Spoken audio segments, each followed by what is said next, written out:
से रेडियम को प्राप्त किया जाता है। ऑप्शन है आपके चूना पत्थर, पिच ब्लेड। इनमें से जो राइट आंसर आपका हो जाएगा पिच ब्लेड जो है। पिच ब्लेड जो है यूरेनियम का एक अयस्क होता है, उसी से हम लोग रेडियम को क्या करते हैं, प्राप्त करते हैं। यूरेनियम जिसका सिंबल यू है और इसका एटॉमिक नंबर पूछ ले तो 92 होता है, और अगर एटॉमिक मास पूछ ले तो 200 कितना होता है, 35 होता है यूरेनियम का, जो कि एटम बम बनाने में इसका इस्तेमाल किया जाता है। चूना पत्थर जिसको हम लोग लाइम स्टोन कहते हैं, क्या कहते हैं, लाइम स्टोन कहते हैं, या इसी को कैल्शियम कार्बोनेट कहा जाता है। कैल्शियम कार्बोनेट इसी को कहते हैं। ये कैल्शियम कार्बोनेट जो चूना पत्थर का रासायनिक नाम है, यानी केमिकल नेम है। इसका 3-4 नेम होते हैं। चौक भी आपको इसी को कहा जाता है। चौक का फार्मूला पूछ लेगा, या लाइम स्टोन का पूछ लेगा, या कैल्शियम कार्बोनेट का पूछ ले, या फिर आपका मार्बल का फार्मूला पूछ ले, सबका फार्मूला एक ही होता है, CaCO3, जिसको हम लोग कहते हैं कैल्शियम कार्बोनेट। तो 3-4 क्वेश्चंस आपको यहाँ से देखने को मिलते हैं। चूना पत्थर, हालांकि इस क्वेश्चन का राइट आंसर बी हो जाएगा। पिच ब्लेड जो है, इससे हम लोग क्या करते हैं, रेडियम को प्राप्त करते हैं, जो कि यूरेनियम का क्या है, अयस्क है। तो ध्यान रखना, चूना पत्थर का 4 नेम है। लाइम स्टोन इसी को कहा जाता है, कैल्शियम कार्बोनेट, चौक है, और मार्बल इसका केमिकल फार्मूला होता है CaCO3। हेमाटाइट की बात कर ले तो हेमाटाइट जो है आपका आयरन का क्या है, और है, यानी आयरन का अयस्क है हेमाटाइट। ठीक है, आयरन का प्रमुख अयस्क अगर आपसे पूछ ले तो हेमाटाइट है, और अगर एल्युमिनियम का प्रमुख अयस्क आपसे पूछ ले तो ये बॉक्साइट होता है। क्या होता है, बॉक्साइट जो एल्युमिनियम का, इसका एटॉमिक नंबर Al13 होता है। Al इसका सिंबल है, एटॉमिक नंबर 13 होता है, एटॉमिक मास पूछ ले 27 होता है। तो इतने सारा डाटा याद रखिएगा। अगर एल्युमिनियम का बैलेंसी आपसे पूछ ले तो बैलेंसी 3 होता है। आयरन का अगर आपसे बैलेंसी पूछ ले तो आयरन का बैलेंसी कितना होता है, 2 होता है। 2, 3 भी होता है, दोनों होता है। तो याद रखना 2 और 3 इसकी वैलेंसी होती है। आयरन का सिंबल Fe होता है, इसका एटॉमिक नंबर जो है आपका 26 होता है। तो इतने सारे कंटेंट जो है आपको इसमें याद रखना। इस क्वेश्चन का राइट आंसर क्या हो जाएगा, पिच ब्लेड हो जाएगा, जिससे रेडियम को क्या करता है। आपका इस तरह से पूछा जाता है कि वायुमंडल में किस स्तर में ताप जो है तेजी से बढ़ता है। जो वायुमंडल है उसके किस लेयर में, लेयर हम लोग को जानना है कि लेयर कितना होता है, तो वायुमंडल में किस लेयर में तापमान जो है तेजी से बढ़ता है। ऑप्शन आपका आयन मंडल, बहिर्मंडल, समताप मंडल और ये क्षोभ मंडल है।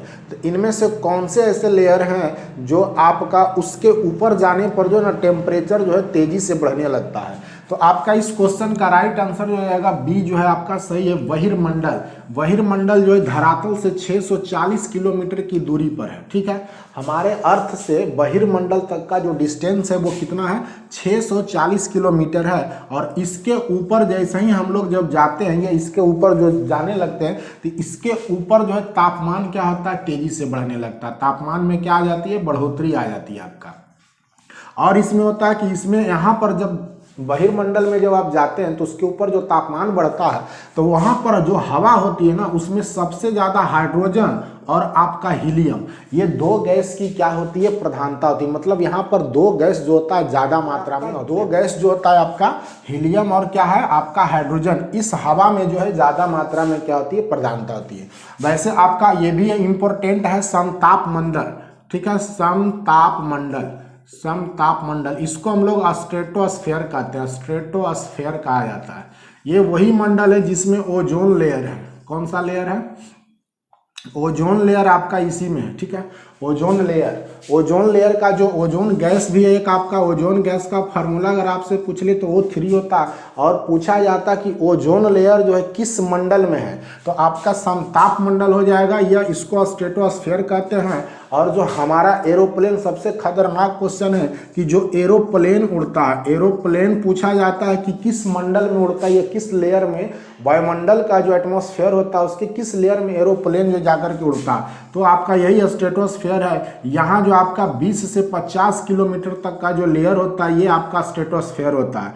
और 0 से लेकर के जो 20 किलोमीटर का लेयर है इसको हम लोग क्षोभ मंडल कहते हैं, क्षोभ मंडल कहा जाता है, जिसको हम लोग टोपोस्फेयर कहते हैं। क्या कहते हैं, टोपोस्फेयर इसको कहा जाता है। ट्रोपोस्फेयर मतलब होता है क्षोभ मंडल और स्ट्रेटोस्फेयर मतलब होता है समताप मंडल। तो क्वेश्चन पूछा जाता है कि क्षोभ मंडल का डिस्टेंस कितना है अर्थ से, तो 0 से लेकर 20 या कहीं 0 से लेकर 18 किलोमीटर तक डाटा मिलेगा, 15 किलोमीटर तक डाटा मिलेगा। तो ये 20 किलोमीटर तक का जो रेंज होता है वो आपका क्षोभ मंडल यानी ट्रोपोस्फेयर होता है। और 20 से बाद जो है 50 किलोमीटर तक का जो लेयर होता है अर्थ का, ये वाला क्षोभ मंडल होता है और ये आपका यहाँ से यहाँ समताप मंडल हो जाता है। इस लेयर को जो हम लोग कहते हैं ये क्षोभ मंडल का लेयर है और ये वाला जो होता है आपका समताप मंडल, यहाँ से लेकर यहाँ तक। तो यही यहाँ पर जो होता है वो ओजोन लेयर होता है, ये ओजोन लेयर है, ये यहाँ तक है। तो ये आपका जो है यहाँ पर एरोप्लेन होता है। पूछा ये भी जाता है, एक क्वेश्चन और पूछा जाता है कि जो मौसम की जानकारी होती है, मौसम की जो जानकारी होती है ना, मौसम की जानकारी किस लेयर में होता है, तो ये भी आप याद रखिएगा क्षोभ मंडल में ही होता है या फिर कहीं कहीं आपको समताप मंडल में, क्योंकि यहाँ से यहाँ तक दे दिया जाता है। तो याद रखना मौसम की जो जानकारी होती है आपका ट्रोपोस्फेयर में होता है, क्षोभ मंडल से ही जानकारी प्राप्त होती है। तो 3-4 क्वेश्चन तो आपको सारे मंडल यहाँ पर है, आयन मंडल, बहिर्मंडल, समताप मंडल, क्षोभ मंडल, एक जो होता है आपका मध्य मंडल होता है। तो टोटल 5 मंडल आप याद रखिएगा, क्षोभ मंडल है, समताप मंडल है, मध्य मंडल है, आयन मंडल है और फिर क्या होता है बहिर्मंडल है। लगातार देख लीजिए, एक में आपका हो जाएगा क्षोभ मंडल, दूसरा हो जाएगा आपका समताप मंडल और तीसरा हो जाएगा आपका आयन मध्य मंडल और चौथा में हो जाएगा आपका आयन मंडल और पांचवा में हो जाएगा आपका बहिर्मंडल। तो ये 5 मंडल जो है आपका कंटिन्यू होता है जो कि अर्थ से डिस्टेंस बनाता है। बहिर्मंडल का डिस्टेंस आपका 640 किलोमीटर के आसपास रखा गया है, इतना डिस्टेंस अर्थ से लेकर के बहिर्मंडल तक का डिस्टेंस है। तो इसमें याद रखना 3-4 क्वेश्चन। ओजोन लेयर जो है किस मंडल में होता है, तो समताप मंडल में। मौसम की जानकारी किस लेयर में होता है, ट्रोपोस्फेयर में। और आपका मौसम की जानकारी होता है इसमें ट्रोपोस्फेयर में। एरोप्लेन किस लेयर में उड़ता है, तो समताप मंडल में उड़ता है। ठीक है, तो डिस्टेंस याद रखना। ओजोन गैस का फॉर्मूला क्या होता है, O3 होता है। इसी लेयर को क्या किया गया है, इसमें होल हो गया, होल, जिससे क्या होता है यूवी जो आपका अल्ट्रा वायलेट रे जो हमारे अर्थ तक पहुंच रहा है, जिससे स्किन कैंसर जैसी खतरनाक बीमारी का ये रहा। वायुमंडल में अधिकतम मात्रा में कौन सी गैस पाई जाती है, बहुत बार जूनियर क्लास में भी पढ़ना है और बहुत बार आप पढ़े भी होंगे कि वायुमंडल में सबसे अधिक मात्रा में कौन सी गैस प्रेजेंट है। तो आपका ऑप्शन है हाइड्रोजन, कार्बन डाइऑक्साइड, नाइट्रोजन और ऑक्सीजन। ये सब सिंबल है। हाइड्रोजन का सिंबल H होता है, कार्बन डाइऑक्साइड का सिंबल CO2 होता है और नाइट्रोजन का सिंबल N होता है और ऑक्सीजन का सिंबल क्या होता है, O होता है। तो सबसे ज़्यादा मात्रा में कौन पाया जाता है, तो आपका नाइट्रोजन जो है आपका सबसे ज़्यादा मात्रा में, आप लोग भी जानते हैं 78% जो है ऑक्सीजन नाइट्रोजन जो है हमारे वायुमंडल में है। ऑक्सीजन की अगर बात कर लें तो ऑक्सीजन कितना परसेंट है, तो 21% है। और अगर CO2 की बात कर ले यानी कार्बन डाइऑक्साइड, इसको क्या कहते हैं, कार्बन डाइऑक्साइड कहते हैं, जो कि 0.03% है। और अगर आर्गन गैस की बात कर लें, आर्गन गैस जिसका सिंबल AR होता है, ये 0.93% है।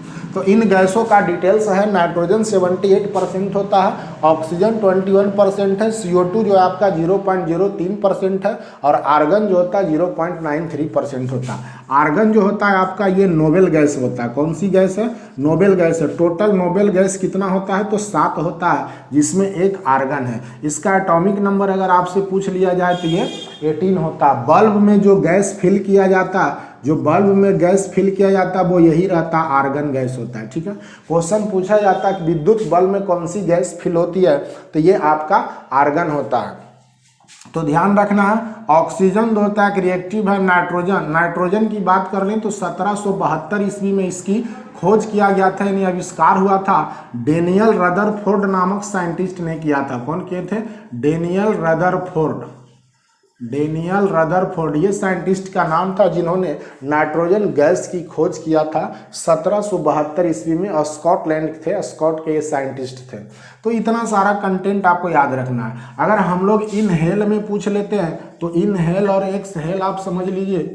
इनहेल मतलब होता है हम लोग सांस लेते हैं, एक्सहेल मतलब होता है सांस छोड़ना।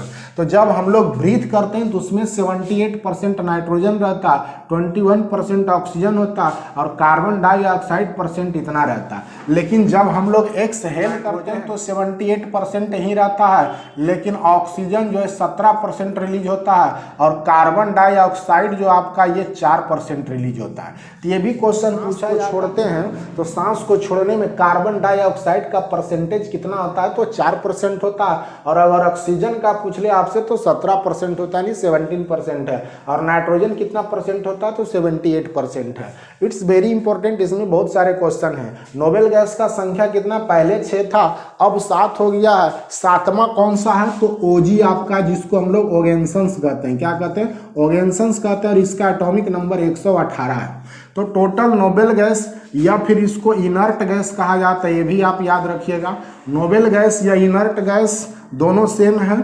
ये टोटल नंबर कितना होता है, 7 होता है। एक चीज इसमें और पूछा जाता है कि अगर आपसे नोबेल गैस की बैलेंसी पूछ ले तो जितने सारे नोबेल गैस होते हैं ना, उसका बैलेंसी कितना होता है, तो 0 होता है। नोबेल गैस की बैलेंसी कितना होता है, 0। तो ये भी आप याद रखिएगा, जो भी नोबेल गैस 7 है, 7 में से 7 की बैलेंसी क्या होती है, 0 होता है। एक क्वेश्चन यहाँ से और पूछ लिया जाता है कि हीलियम जो है इसके आउटर मोस्ट में 2 इलेक्ट्रॉन है, बाकी हीलियम को छोड़ करके जितने नोबेल गैस हैं उस सारे के सारे में जो है आउटर मोस्ट में कितने इलेक्ट्रॉन हैं, 8 इलेक्ट्रॉन होते हैं। इलेक्ट्रॉनिक कॉन्फ़िगरेशन जब आप निकालिएगा तो 2 होता है, फिर दूसरा का 2 8 है, फिर दूसरा का 2 8 8 8 इस तरह से होता है। ये हीलियम का हो गया, ये नियॉन का हो गया आपका, ठीक है, और ये आर्गन का हो गया। तो हीलियम नियॉन आपका कौन सा गैस है, नोबेल गैस है। तो 2-3 क्वेश्चन याद रखना। नोबेल गैस की बैलेंसी 0 होती है। नोबेल गैस में हीलियम एक ऐसा नोबेल गैस है जिसका आउटर मोस्ट में 2 इलेक्ट्रॉन होता है, और बाकी जितने सारे नोबेल गैस हैं उसमें आउटर मोस्ट में सारे के सारे 8 इलेक्ट्रॉन होते हैं। ये भी क्वेश्चन आपसे पूछा जाता है।